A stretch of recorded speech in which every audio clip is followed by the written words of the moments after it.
tá? Eu vou me apresentar, o Vinícius se apresenta, eu sou o João, tá? Sou responsável, sócio fundador do escritório Top Invest, BTG Pactual. A gente faz assessoria de investimento, tá? Para os nossos clientes.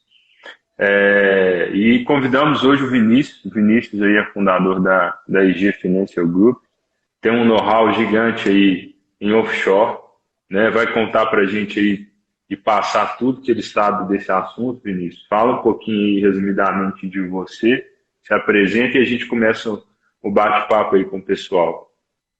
Beleza. Sou Vinícius, fundador da EG Financial Group. Trabalhei como financista basicamente desde que me formei em administração de empresas. Fui CFO durante 10 anos na empresa da família, uma multinacional. Levei a empresa para 2 países, tirando o Brasil, né? Na Alemanha e Estados Unidos. Tivemos operações globais, temos operações globais. Hoje me ausentei um pouco da operação dessa empresa familiar e foco mais aqui no meu escritório.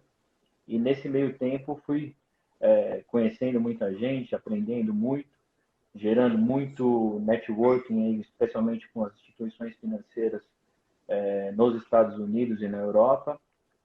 Me especializei bastante em tributação, consegui alcançar resultados interessantes em termos de elisão fiscal na época na empresa familiar e consegui também juntar uma equipe de profissionais interessante aqui no escritório, advogados, contadores, especialistas em tributação, o que permite hoje à EG entregar um pacote de serviços personalizado, não só a abertura de empresas offshore, que é uma ferramenta de elisão fiscal, né, mas também entregar projetos turnkey. Né? A gente analisa a situação toda dessa pessoa física ou jurídica e consegue entregar para esse cliente um pacote completo de soluções, desde economia tributária, proteção patrimonial, planejamento sucessório, internacionalização de negócios.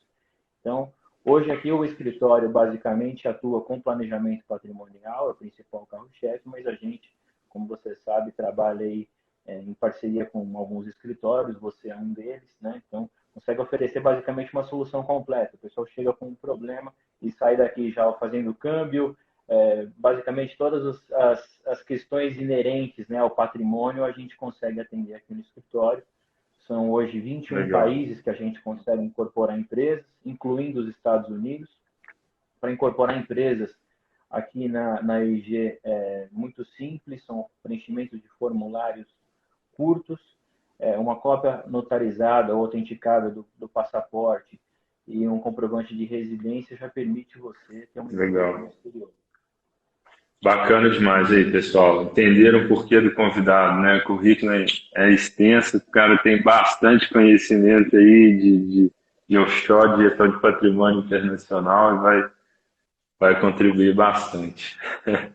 Boa, Vinícius. Vamos começar, né, do básico, né, que é falar para quem está nos assistindo aí o que é offshore, né? Tem muita gente que não sabe o que é o tal da offshore, né? Explica para a gente um pouquinho aí o que é a offshore. Como herança do mercado financeiro é usar expressões complicadas para coisas simples, né? Isso. A portuguesa eles Basicamente, botam para nossa. exatamente, exatamente. Eu começando até pela etimologia da palavra em inglês, né? Offshore significa afastado ou fora da costa, né? É, Basicamente, empresa offshore é uma empresa sediada em um país em que você não é de lá, né? Você não é residente fiscal de lá e você não é nacional de lá. Mas o mercado financeiro adotou, alguns anos atrás, a expressão empresa offshore, especialmente para países onde há pouco ou nenhuma tributação, né? Então, adotou-se essa palavra, especialmente para esses países. Seria correto dizer que uma empresa offshore poderia estar nos Estados Unidos, mas isso não é usual. Então, hoje você considera uma empresa offshore um país onde há pouco nenhuma um paraíso fiscal, o que também é uma tradução errônea se você for avaliar, porque em inglês é tax haven, né? Na verdade seria refúgio fiscal, mas o pessoal viu um E ali onde não tinha e acabou traduzindo para paraíso fiscal e pegou. então, em Então, resumo, basicamente, sendo bem simplista, é uma empresa que se abre fora de onde você está, uma empresa que se abre fora da sua jurisdição fiscal.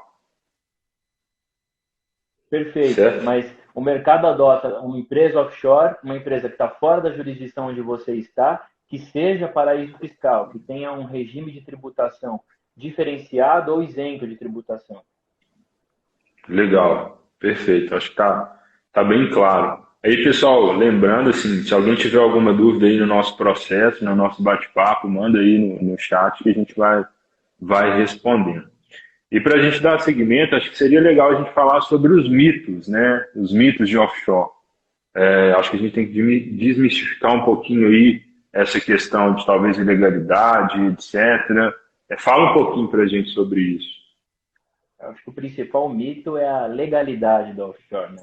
Ah, Talvez por consequência e herança das diversas investigações e escândalos envolvendo corrupção, lavagem de dinheiro que tiveram no mundo, não só no Brasil, a offshore acabou sendo manchada de forma equivocada. Eu diria que ela foi injustiçada, a empresa offshore. A empresa offshore ela é completamente legal. Né? Você abrir uma empresa em qualquer país do mundo é algo completamente legal. Não há nenhuma restrição para que se abra uma empresa em determinado país pelo simples fato dele ser paraíso fiscal ou não. Né?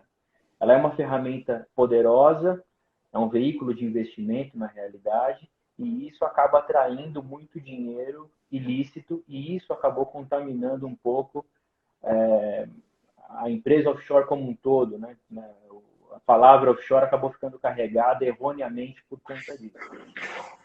Mas não há nenhuma ilegalidade. Na verdade, a possível ilegalidade em constituir uma empresa offshore consiste no dinheiro que vai ser aportado nela, né, se o dinheiro é legal ou não, ou a finalidade que essa empresa vai ter no mercado. Então, se é uma empresa que vai deter investimentos, vai ter participações societárias, vai comprar aeronave, imóveis, não há nada de uhum, ilegal nisso, desde que sigam as regras do país em que ela está sendo constituída e as regras do país em que o uhum. beneficiário tem residência fiscal. Né?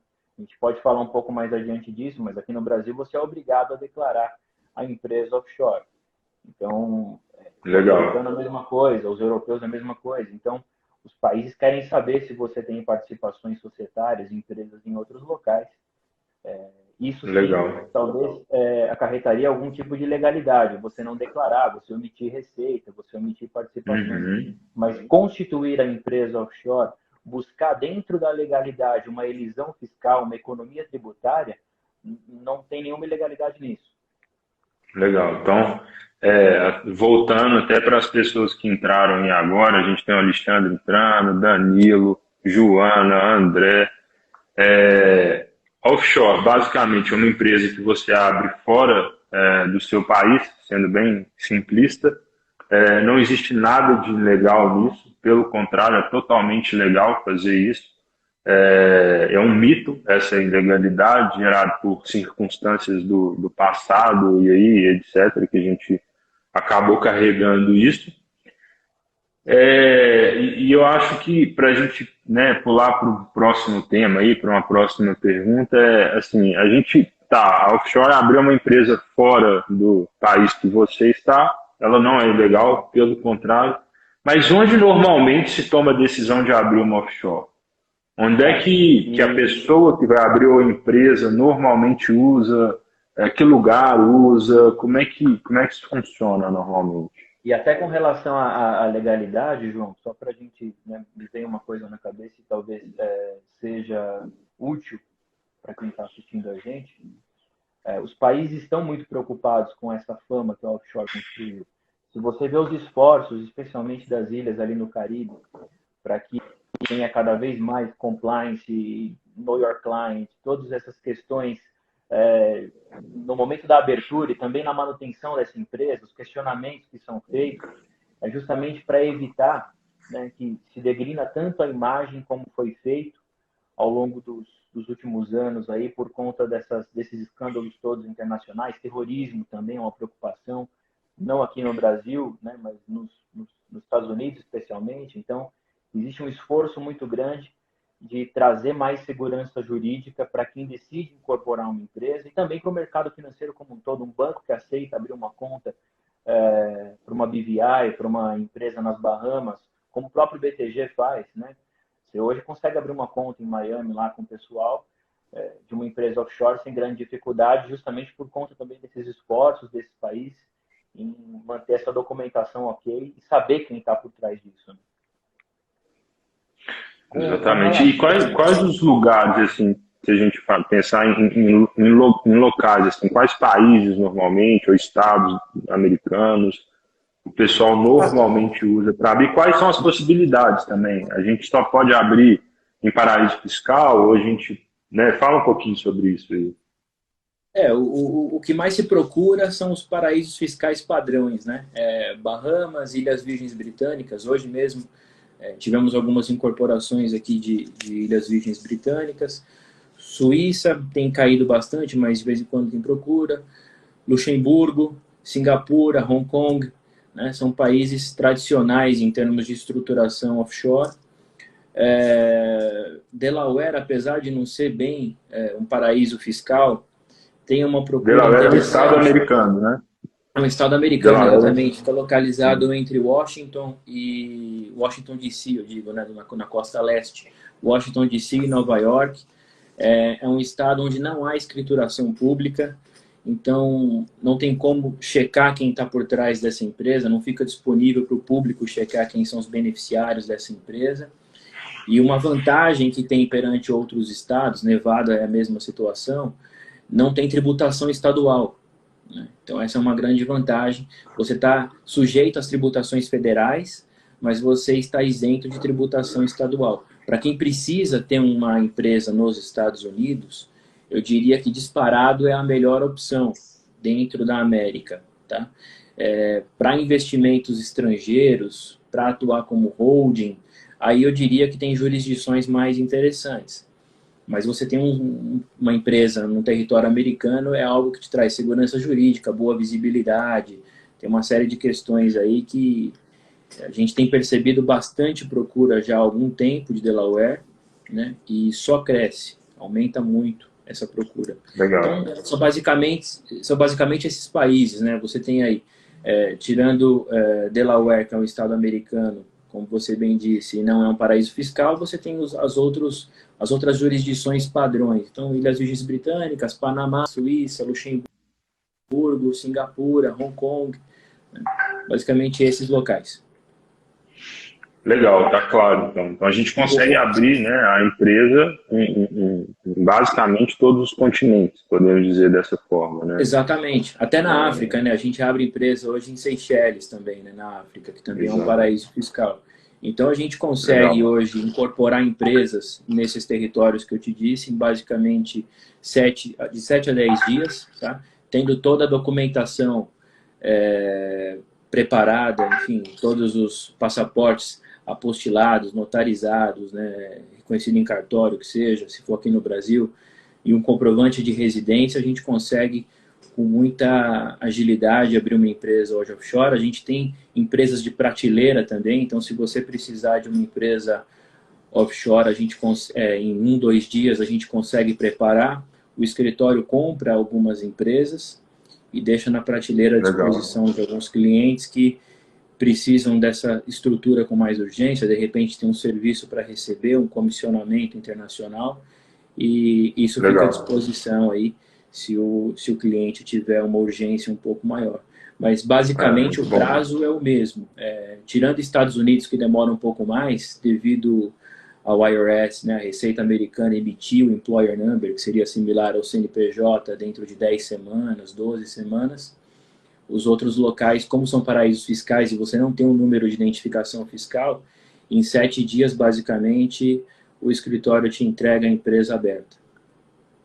Legal, show. Então, acho que, né, resumindo, já passamos pelo que é uma offshore, né, pelo que é essa empresa fora do seu país, os mitos, não há nada de ilegal nisso, pelo contrário, é possível abrir offshore em diversas jurisdições, né?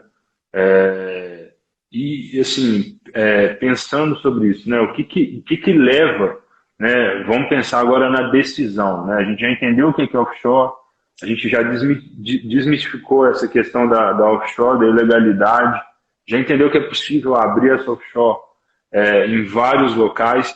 E no final do dia, assim, o que que leva uma pessoa ou uma empresa tomar a decisão de abrir uma offshore? A gente pode começar por pessoa física, tá? Uma gestão de Tá. patrimônio familiar, etc. Depois a gente pode pensar em uma empresa. O que que eles fazem nisso? Se você puder dar alguns exemplos também de empresas que fazem isso e etc., seria legal. Tá. Eu vou começar do começo, então, né, para a pessoa física. Eu digo que a empresa offshore, na realidade, ela surge como uma solução de um estudo preventivo, primeiro, né? A empresa offshore, ela é uma ferramenta. Ferramenta de quê? De um planejamento patrimonial. O que é o planejamento patrimonial? Ele é um estudo preventivo que é sustentado por 3 pilares. Primeiro, proteção patrimonial. O segundo, a sucessão desse patrimônio. E terceiro, economia fiscal. Basicamente, esses 3 pilares aí. Proteção patrimonial não consiste em causar prejuízo a credores ou criar fraude à execução de processos, não consiste nisso. A proteção patrimonial, você visa perpetuar o patrimônio familiar a eventuais passivos que possam surgir. Passivos que surjam, especialmente na vida de quem empresaria, né, um dissabor na sua vida empresarial, não pode diretamente afetar os patrimônios da sua família, de gente que sequer tem a ver com esse negócio, né?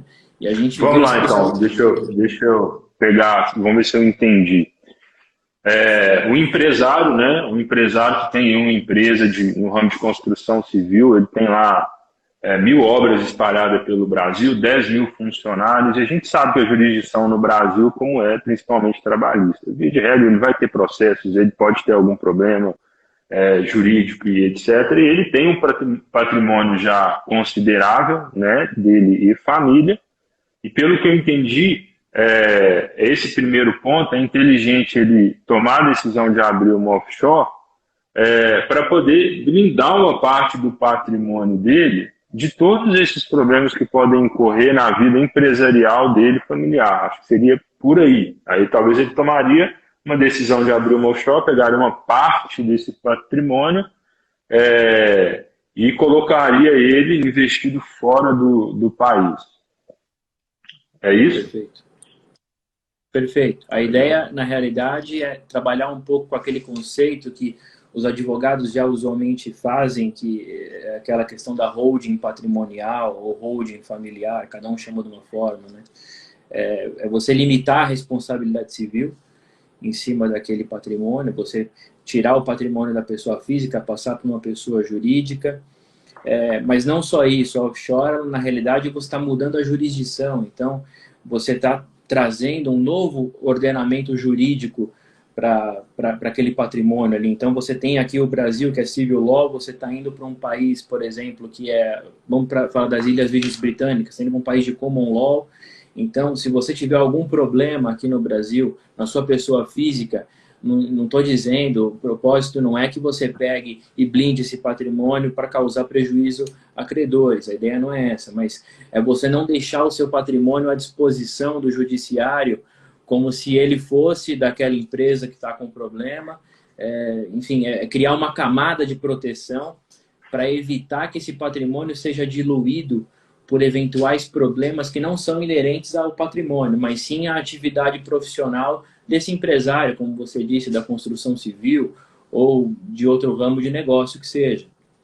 A ideia é criar uma camada de proteção. Essa na realidade, é a finalidade da offshore no âmbito de proteção patrimonial. Legal. E quem empreende no Brasil, quem é empreendedor, quem tem empresa, etc., sabe bem como isso funciona e como isso é um desafio, né? É um risco e a insegurança enorme. Mesmo trabalhando assim, a gente é um país de extrema insegurança jurídica, né? Mesmo você Exatamente. Trabalhando da forma correta, fazendo o melhor possível, você ainda está exposto a um risco bem grande, né? Exatamente. Legal. O segundo pilar seria a sucessão desse patrimônio. Então, novamente, se a gente pegar países, por exemplo, que tem um ordenamento jurídico de common law, né, não como o nosso de civil law, você tem uma ferramenta que chama Joint Tenancy with Rights of Survivorship. É uma cláusula que está no contrato social, no estatuto social da empresa, no bylaws, em que você prevê a sucessão direta. Em português seria então, no contrato social, cotas e condomínio. Cortou, João. Não entendi. Desculpa. É porque você falou um pouquinho de uns termos, mas em resumo, isso significa que dá para colocar a sucessão no contrato social da offshore, da empresa. Perfeito. Isso é uma cláusula. Em português significaria algo como cotas em condomínio ou como ações passivas, né? O que significa isso? A gente resolve abrir uma empresa junto, eu e você. E a gente não quer que nossos herdeiros tenham acesso a esse patrimônio, porque a gente sabe que o know-how que eu tenho e você tem é vital para o andamento desse negócio. Ou ainda, vamos supor que você constitua uma offshore, você, a sua esposa e, posteriormente, os seus filhos. Você pode colocar todo mundo dentro dessa empresa e você grava essas ações com joint tenancy. O que significa isso? Em eventual falta sua ou de algum dos outros sócios, automaticamente essas ações são transferidas para os demais. Na realidade, é como se os outros fossem sócios passivos. Então, por exemplo, você constitui a empresa, você e sua esposa, e você coloca os seus filhos com joint tenancy, né? No momento, se eventualmente, Deus me livre, faltar alguém, você ou sua esposa, ou ambos, os seus filhos automaticamente já têm essas ações transferidas para a pessoa deles. Isso reduz disputa judicial, né? Primeiro passo é esse, é você não colocar o patrimônio ali numa situação em que você vai ter uma disputa judicial, vai acabar dilapidando isso daí. Você não tem custos advocatícios e não precisa fazer inventário lá fora. Então, basicamente é automático, né? Só aí você já economizou aí, talvez uns 15 a 20% do seu patrimônio, só de não ter fazer o ITCMD e o custo advocatício, inventário e etc, né? Exatamente. E muito bem lembrado, né, tem um entendimento do STF no dia 26 de fevereiro que afasta a possibilidade de cobrança de TCMD em sucessão lá fora, inconstitucional, né, segundo o entendimento deles, a cobrança de TCMD lá fora. Então, isso, por sua vez, também já garante ainda mais a legalidade desse planejamento tributário. Não dá para ser encarado como algo abusivo, e sim algo completamente legal e factível. Então, você tem hoje uma empresa estrangeira, a sucessão ocorre no exterior de forma automática, sem qualquer tipo de custos com advogados ou processuais, e também livre de tributação, porque não há tributação no paraíso fiscal, que é onde a sucessão de fato ocorre, e o Brasil não tem jurisdição para cobrar essa tributação. Então, o patrimônio tem a sucessão ocorre de forma direta, sem qualquer tipo de empecilho jurídico ou financeiro. Perfeito. Perfeito. E, por último, a questão fiscal, né, que a gente já falou um pouco aqui do ITCMD, mas a offshore é uma ferramenta não só na sucessão, na economia tributária da sucessão, mas também em investimentos. Para quem investe no exterior, uma offshore ela é quase que fundamental. Seria como um carro sem ar-condicionado hoje. Você pode ter, mas ninguém tem quase, né? Então, se você vai investir fora, em montantes consideráveis, eu diria que é fundamental que você tenha uma empresa offshore, justamente para você escapar da tributação brasileira. O Brasil é um país que tributa de forma global, então nós, como cidadãos brasileiros, temos que declarar para a Receita Federal absolutamente qualquer ganho auferido no exterior. Na verdade, não só ganho, mas também bens e direitos. Então, se eu tenho investimentos na pessoa física nas Bahamas, por exemplo, eu sou obrigado a falar isso. Tenho que falar essa quantidade. Se eu tiver ganho de capital, o dinheiro saiu do Brasil, eu tenho ganho de capital também da variação cambial. Se o dinheiro não saiu daquele, não tem essa memória cambial, mas se eu tiver ganho de fato, ainda assim eu tenho que apurar pela tabela do GCAP. Dividendo, por exemplo, é um transtorno gigantesco, porque você tem que fazer o pagamento pelo carnê-leão no mês subsequente. É uma trabalheira contábil, fiscal. E quando você monta uma offshore, você basicamente aporta os recursos que você investiria no capital social e investe na condição de pessoa jurídica, né? Essa pessoa jurídica, por sua vez... Então, em resumo, um brasileiro, né, via de regra, que toma a decisão de investir no exterior, ele provavelmente vai investir via offshore, não vai fazer um investimento direto, por causa desse benefício tributário, desse benefício sucessório e desse benefício de blindagem patrimonial. Então, por isso, né, que normalmente o familiar ou a família ou o empresário que vai tomar a decisão de colocar uma parte do patrimônio dele para ser investida fora do Brasil, normalmente se escolhe Estados Unidos para isso, ele constitui a offshore, que é uma empresa, né, como você falou, constitui essa empresa pelos benefícios que ele tem, que são esses que você acabou de falar aí, esses três, e efetua esses investimentos através da offshore, certo? Exatamente, exatamente. E você constitui essa offshore para você estar sujeito às tributações do país em que a empresa tem sede. Então, por exemplo, se a gente for para as Ilhas Virgens, por exemplo, lá não tem tributação de nenhuma natureza, né? Então, você está saindo de uma tributação de 27,5% na pessoa física para dividendos e indo para zero.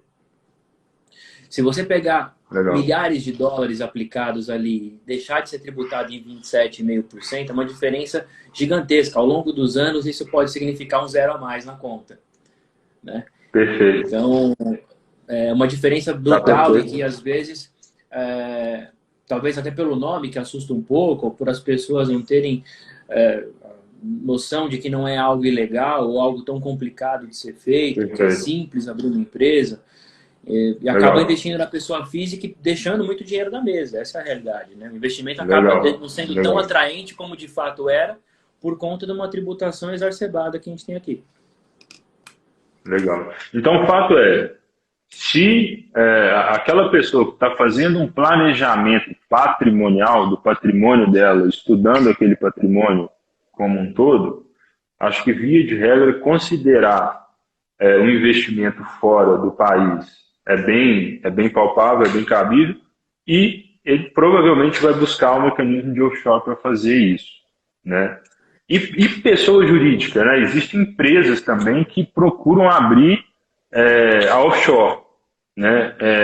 Isso acontece mesmo? Você tem alguns casos? Como é que isso funciona? E por que elas fazem isso, né?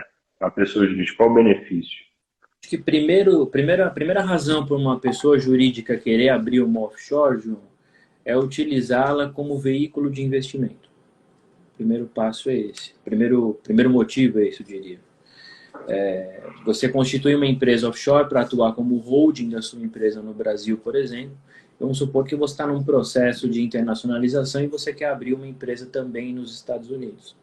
Então, as suas duas subsidiárias oferiram lucro no exercício, distribuíram para a sua matriz que está num paraíso fiscal, e essa matriz pode redistribuir esse budget anual da forma como bem entender, através de investimento estrangeiro direto, livre de tributação. Então, foi definido um budget anual para o ano seguinte, não necessariamente o que foi lucro da empresa americana fica na empresa americana, pode haver uma redistribuição desses recursos por estratégia operacional. Então, você consegue ter essa empresa offshore como um veículo de investimento para que você consiga não só abastecer essas unidades que você já tem, mas também expandir para outros lugares do mundo. Uma outra razão que eu acho que a gente vê bastante uma PJ buscando uma offshore é a questão da internacionalização, até para operar mesmo, não atuar como holding, mas para ser um escritório operativo, para ser uma unidade operativa. A gente vê grandes empresas... Uma filial internacional. Exatamente, como a Amazon, né? A Amazon é um exemplo claríssimo de empresa que usa a offshore como ferramenta de economia tributária. Você pega, por exemplo, a Amazon faturou muita grana na Europa no ano de 2020 e não pagou absolutamente nada de imposto de renda na Europa. Porque toda a venda para Itália, Alemanha, Suécia, Reino Unido, Polônia, sai do escritório de Luxemburgo. Toda a venda para a Europa é faturada pelo escritório de Luxemburgo. Então, isso traz uma vantagem competitiva gigante. Enquanto o concorrente dela está pagando um imposto de 30 e poucos por cento na Alemanha por uma GmbH, a empresa em Luxemburgo não está pagando nada. Então, isso é dinheiro no bolso, né, que sobra para a Amazon todo ano, que não está indo para o governo. Aí, é claro, por ser uma empresa que tem um faturamento bilionário, existem discussões na Europa, nos Estados Unidos, poxa, não está pagando imposto, planejamento tributário abusivo, mas o fato é que nunca desmorona isso porque não é abusivo. É algo que a legislação permite. Ele está dentro da Europa, uma empresa europeia vendendo dentro da Europa. E não há qualquer tipo de tributação. Então, especialmente empresas de e-commerce, logística, é completamente factível que se use empresas offshore para fazer essas vendas de forma global. Você pode ter empresas, a gente tem casos aqui de empresas nos Emirados Árabes que vendem para o mundo todo, de e-commerce, né? O cara vende em dólar, a empresa fatura pelos Emirados Árabes e não paga qualquer tipo de imposto, né? Então, isso é factível. Não, legal. É factível, não é ilegal, né? É o que a gente chama de elisão fiscal, né? Perfeito. Evasão fiscal, que seria algo ilegal. É um planejamento inteligente que tanto pessoa física quanto jurídica faz e deve fazer, né? Tem mais algum benefício que você queira levantar?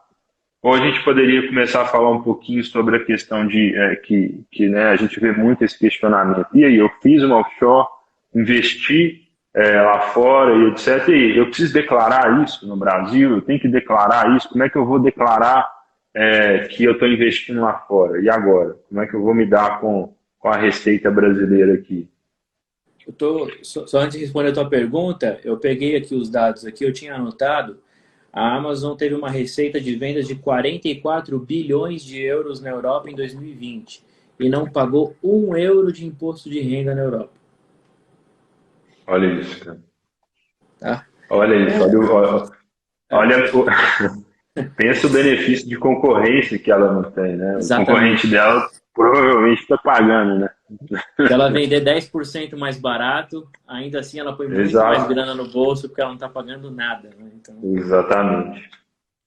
Agora, com relação à declaração, é uma boa pergunta, João, porque essa é a principal preocupação, especialmente de quem empresaria e tem recursos fora, pretende mandar recursos para fora, essa questão da declaração. Ah, não, então se eu montar uma empresa offshore, tudo bem, eu não vou ser tributado, mas eu não preciso declarar?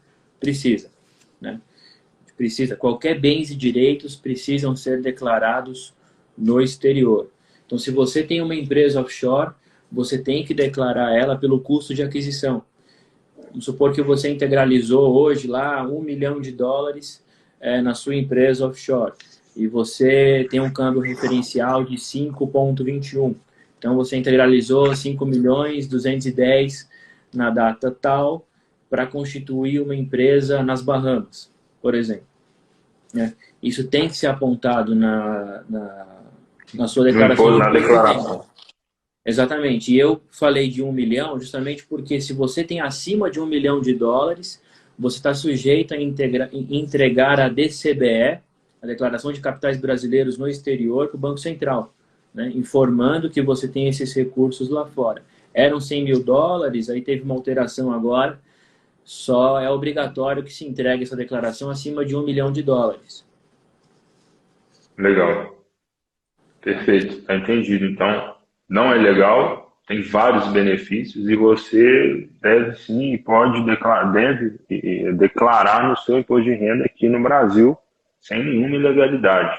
Perfeito. De forma correta, você vai declarar para a Receita que você tem essa offshore, né, com esse investimento lá, certo? A gente tem uma pergunta aqui, né, até do Alexandre. Ele quer ter uma ideia de custo e de manutenção.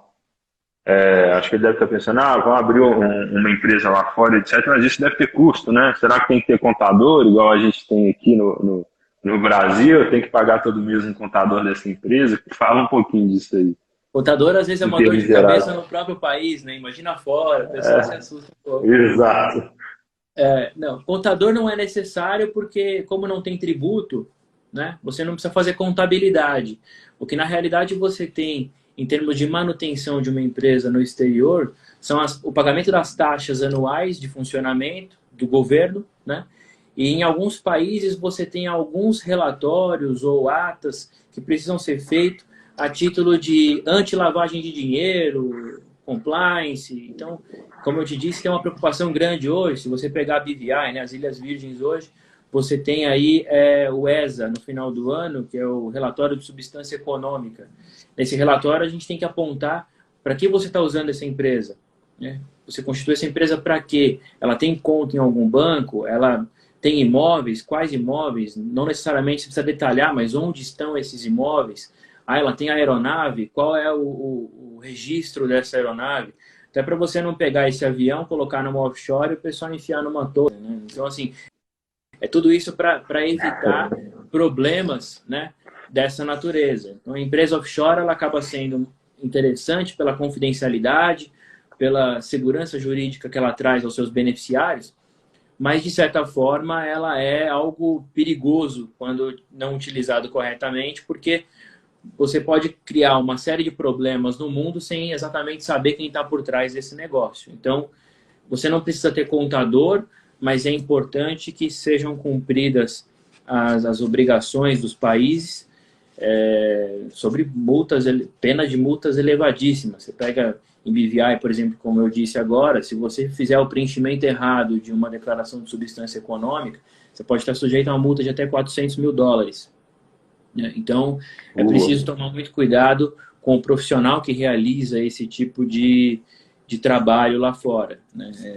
Especialmente o ESA é uma obrigação muito importante que as empresas cumpram aí até o final do ano sempre. Com relação a custo, João, vai depender muito da jurisdição onde se abre, né? A gente tem jurisdições que tem o valor mais baixo, você pega especialmente nos Estados Unidos, não são bem offshore, mas como eu disse, você pega Delaware, é um estado interessante, se de repente você vai utilizá-la como holding ou até como veículo de investimento, uma ponte entre Brasil e Estados Unidos, ela pode funcionar muito bem. Apesar de não ser um paraíso fiscal, você tem sim as vantagens fiscais lá em Delaware, as vantagens estaduais, mas não as federais, né? E você tem jurisdições que têm um preço um pouco mais elevado. Você tem Nevis, que é uma ilha muito bacana também no Caribe, tem uma segurança jurídica legal, inclusive tem uma justiça até do ponto de vista, se você for olhar, um pouco restritiva, porque a sucumbência se dá muito fácil, então você tem que fazer um depósito caução para processar alguém, né, em Nevis. É um país que permite também ações ao portador, tem algumas vantagens de estar em Nevis. BVI, por exemplo, já é um pouquinho mais elevado o valor. Você tem Emirados Árabes, depois Luxemburgo, aí você tem as jurisdições mais caras. Então eu diria que em termos de offshore, paraíso fiscal, a partir de $4 mil, $3.800, você consegue formar uma empresa num paraíso fiscal, já incluindo a manutenção do primeiro ano. Isso é um custo inicial, né? Isso, custo inicial. Isso é um custo inicial. Exatamente. Em termos de manutenção, vai beirar os 2.500, 2.700, dependendo da jurisdição.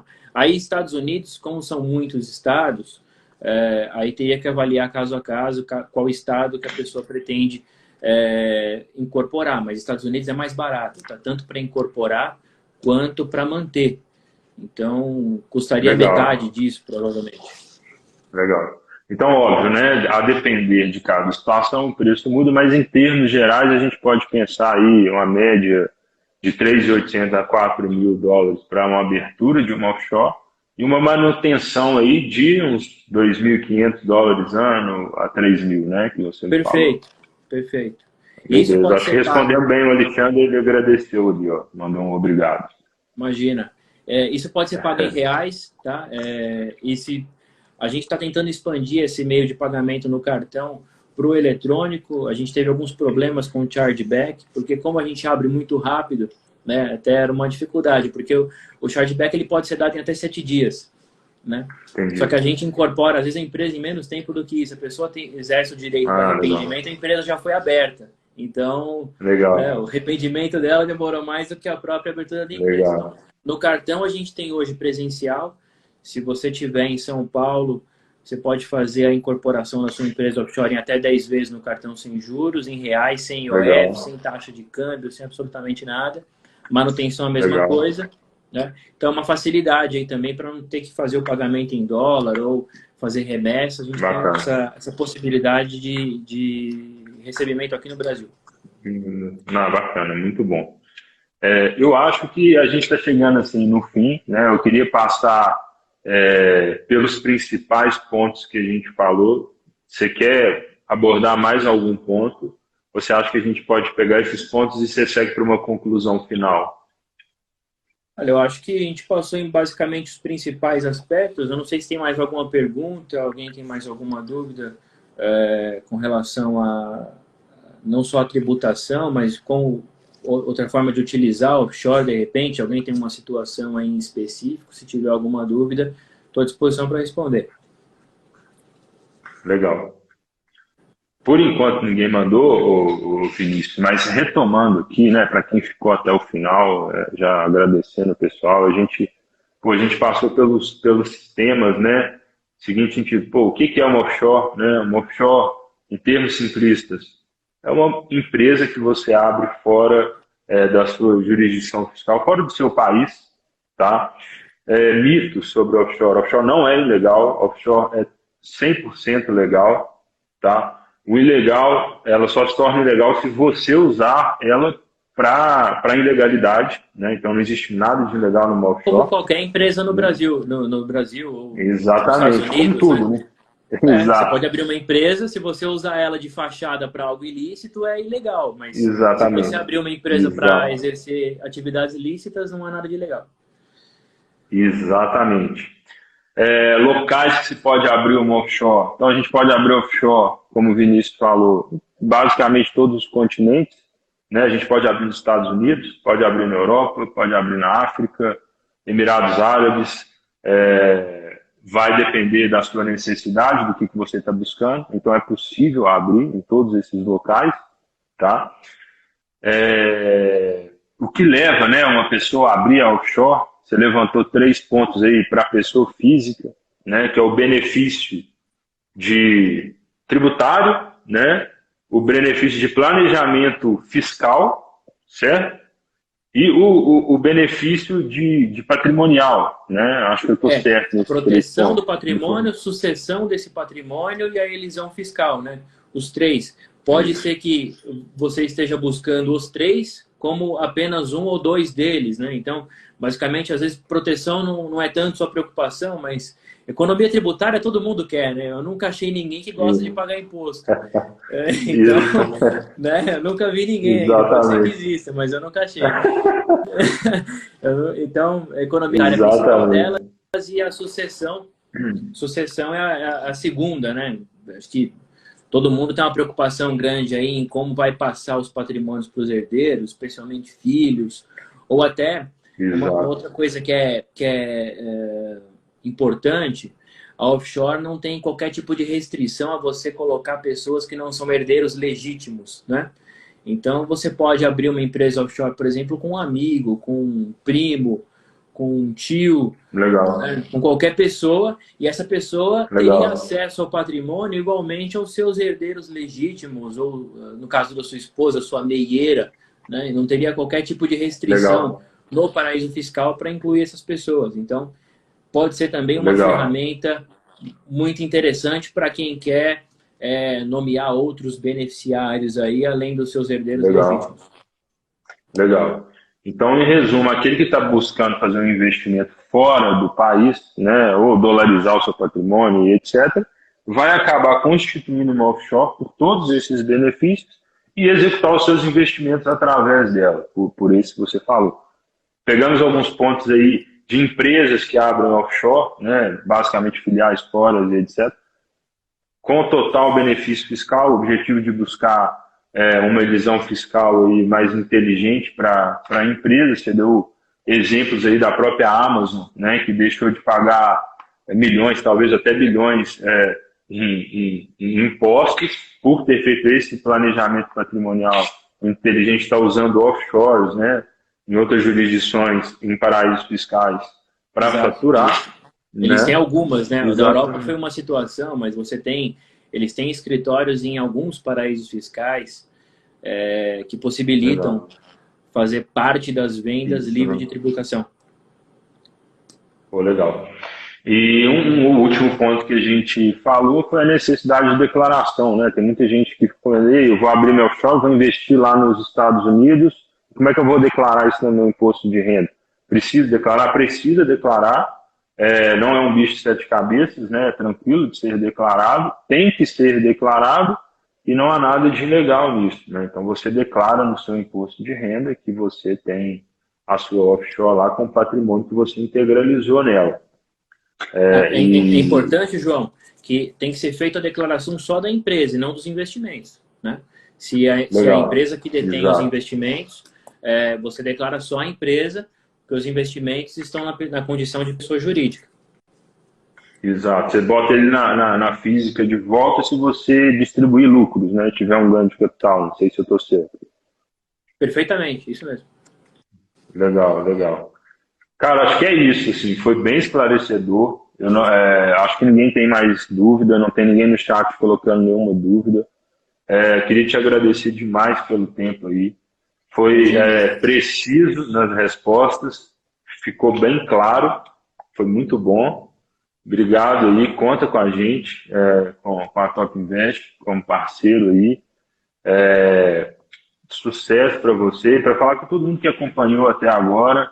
Se alguém tiver, né, alguma dúvida ou tiver até a demanda de abrir uma offshore, de quem está pensando aí num planejamento patrimonial mais inteligente, quer abordar esse tema e etc., entre em contato com o Vinícius aí, manda um direct aí para ele, pela empresa dele, pela EG Financial Group, que a gente está à disposição, né? A gente está 100% aí à disposição. Quem quiser entrar em contato aí depois sobre esse tema, é só nos procurar. E é isso aí, Vinícius. João, muito obrigado, cara, Beleza? pelo convite, pela oportunidade, pela parceria. E posso dizer que a amizade é melhor do que fazer negócios com amigos, é fazer amigo nos negócios. E Exatamente. eu aprendi isso contigo. É um prazer sempre. A gente semanalmente se fala, né, cara? E as demandas têm Exato. crescido. Fico muito contente com isso. Isso é muito fruto do seu trabalho, da sua competência, do cara que você é. Você é um cara gigante, não só profissionalmente, mas como pessoa. Eu sou muito honrado Obrigado. de poder ter um contato próximo contigo. Sou muito feliz mesmo. Muito obrigado pela oportunidade, Pô, cara. E eu estou obrigado. sempre à disposição. Na Valeu. verdade, eu sou um braço da Top. Sempre que você precisar, Legal, cara. é Obrigado. só estender. Beleza? Pô, obrigado. Valeu demais. Te espero em Belo Horizonte, hein? Cara, Te pago, te sempre que pago um eu pão posso, de eu tô queijo aí. aqui, você me paga um rodízio aí em São Paulo. Tô esperando aqui, só falar. Fechado. Estamos precisando mesmo Fechou? encontrar. Um abraço, obrigado. Valeu, meu amigo. Um Valeu. abraço, cara.